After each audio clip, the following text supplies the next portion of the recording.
አባሰላም ፍሬው እባላለሁ። እኔ በጅማ ዞን ጎማ ወረዳ በቆ ቀበሌ ገበሬ ማህበር ይሄ ደግሞ ልዩ ለሊሳ አካባቢ ነው ያለው። قناة جمعية بشاش الخيرية تقدم كن ميديا دابتا تولا أولتما بشاشا ديگر ربيتين دابني تولا أولتما بشاشا أكما مكايسا فولسا بشاشان أمة مسكينة برا دابتا ممن الراقور سورتي أرقما እኔ በሻሻ በጎ አድራጎትን ማቀው በእውነቱ በጣም ከፍተኛ ስራ እየሰራ ነው። እርግጥ አካባቢያችን የመስጊዶች ውሃ ችግር አለ። ሰዎች ለወዱ ይቸገራሉ። ችግረኛ ሰዎች አሉ፣ የቲም ልጆች አሉ። ለመጠጥ ውሃም ለቤት ውስጥ ውሃም ይቸገሩ ነበር። አሁን በቀበሌያችን 9 ውሃ ተሰርቷል። ይህ ውሃ ከተሰራ በኋላ ሰዎች ለወዱ አይቸገሩም። ከዚህ በፊት ልጆች ቢሪ ይጎትቱ ነበረ። ደካማ ሰው አለ መጎተት የማይችል። አሁን ግን በዲናሞ እየመጣልን እየተጠቀምንበት ነው። ችግረኞችም ለቤታቸው ቀርተው ይጠቀሙበታል። እንግዶችም ሙሳፊሮችም ሀገራችን ይሄ አካባቢ የሙሳፊር ሀገር ነው። ሙሳፊሮች እዚህ ሀገር ነው መጥተው ችግራቸውን ተወጥተው የሚሄዱት። ሙሳፊር ሲመጣ ውሃ ከዚህ በፈለገበት ሰዓት ቀርቶ ለመታጠብ ለወዱም ለመጠጥም ይጠቀምበታል። ልብሱን ለማጠብ እንኳን ቀርቶ ይጠቀምበታል። ስለዚህ ይህ ድርጅት ይህ በጎ አድራጎት በሻሻ በእውነቱ ከመጣ ጊዜ ጀምሮ በጣም ከፍተኛ ፋይዳ አግኝተናል። ከፍተኛ ስራ አግኝተንበታል። በተለይ አሁን በምታዩት አካባቢ ብዙ ደረሳዎች አሉ፣ መድረሳዎች አሉ። እነዚህ ቁርአን የሚቀሩ ልጆች ውሃ ከዚህ ነው የሚጠቀሙት። እንዳያችሁት እዚህም አለ፣ ከዚህ በታችም የጁምዓ መስጊዶች አሉ፣ የጀሚ መስጊዶች አሉ።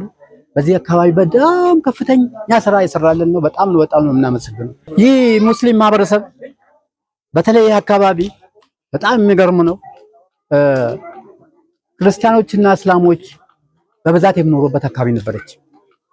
በእውነቱ ይሄን መድረሳ ከጀመር ቁርአን ማስቀራት ከጀመርን በኋላ በአካባቢያችን ያሉ ሰዎች ክርስቲያኖቹ እስልምናን በመቀበል የኢማሙን የደረሳዎችን የኡስታዞችን ምክር በመቀበል በእውነቱ አስልመው ዛሬ የምታያቸው በመስተንግዶ ላይ የነበሩት የቁርአን ልጆችን በማስቀራት ላይ ያሉት ልጆች በሙሉ የክርስቲያን ልጆች ነበሩ። ካሰለሙ በኋላ ቁርአን ቀርተው ኪታብ ቀርተው አሁን በአካባቢያችን አልሐምዱሊላህ ረብል ዓለሚን ከኛ ጋር በመሆን ዲን እስላም በማስፋፋት ላይ ነው። እኔ ራሴ ክርስቲያን ነበርኩ። ካሰለምኩ በኋላ ነው ከኡስታዞቹ ጋር ከሼኮቹ ጋር በመሆን ዛሬ በዚህ አካባቢ ዲን እስላም በማስፋፋት ቁርአን በማስቀራት ላይ ነው። አሁን ችግራችን ምንድነው? አንድ ኡስታዞቻችን አሉ፣ ብዙ ኡስታዞች አሉ፣ ኢማሞች አሉ። እነዚህ ኢማሞች ረዳት የላቸውም። ኡስታዞች የሚረዳቸው ሰው የለም። በነፃ ነው የሚያስቀሩት። ጠዋት ያስቀራሉ፣ ማታ ያስቀራሉ፣ በፈረቃ ልጆችን ያስቀሩልናል። አልሐምዱሊላህ ረብል ዓለሚን ብዙ ልጆች ቁርአን ቀርተው ለዕልም የሄዱ ልጆችም አሉ። እነዚህ ደረሳዎች ህዝቡ እርግጥ እነዚህ ልጆች ደሞዝ ለመክፈል ችግር ስላለበት ያለው ዋናው ችግር የዲን ፍቅር ስላለን የቁርአን ፍቅር እያለን የመድረሳ ፍቅር እያለን ለኡስታዞቹ የምንከፍለው ደሞዝ በማጣት ነው ዋናው ችግራችን እንጂ በየቦታው መድረሳ እየተሰራ ነው። አልሐምዱሊላህ ረብል ዓለሚን አይታችኋል። ሌላም አካባቢ በየአካባቢው መድረሳዎች አሉ። ልጆቻችን ከዚህ በፊት ቢአይዲ ያለ የትምህርት ቤት ከአንደኛ ደረጃ በታች ያለውን ትምህርት ቤት የሚያስተምሩ ለምነን ነበር የምናስቀራው። አሁን ለምነን ነው የምናስቀራው ከሰዓት በኋላ። አልሐምዱሊላህ ረብል ዓለሚን አሁን ደግሞ ሰርተናል። ይሄ ከተጠናቀቀልን ልጆች ወደዚህ መጥተው ቁርአናቸውን ይቀራሉ። አሁን እንግዲህ እናንተን አቤት የምንለው የምንጠይቀው የልጆቻችን የዑለሞቻችን የደረሶቻችን ሼኮቻችን ወላሂ ችግረኛ ሼኮች ናቸው እዚህ ውስጥ ያሉት እና እነሱ ደግሞ ትንሽ ድጎማ ቢያገኙ የባሰውን ይሄን ዲን ለማሳፋት ጥረት ያደርጉልናል። ይሄን ቢታሰብልን ቢስሚላህ። በእውነቱ በሻሻ በጎ አድራጎት ከፍተኛ ስራ እየሰራ ነው ያለው። እርግጥ ይሄ የሚሰራው ስራ በሻሻ ራሱ መደገፍ አለበት። ብዙ ድርጅቶች አሉ፣ እስላማዊ ድርጅቶች አሉ፣ እስላማዊ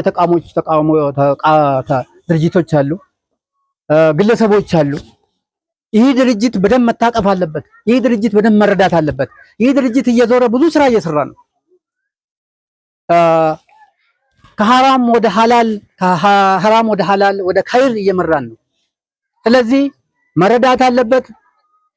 አገር ውስጥ ያሉትም ሙስሊም ገንዘብ ያላቸው ሙስሊም ህብረተሰብ ዲንን ወዳድ የሆነ ህብረተሰብ ውጭ ሀገር ያሉትም በሙሉ በሻሸተል ኸይርን መርዳት አለበት። ይሄንም ሚዲያም መርዳት አለበት።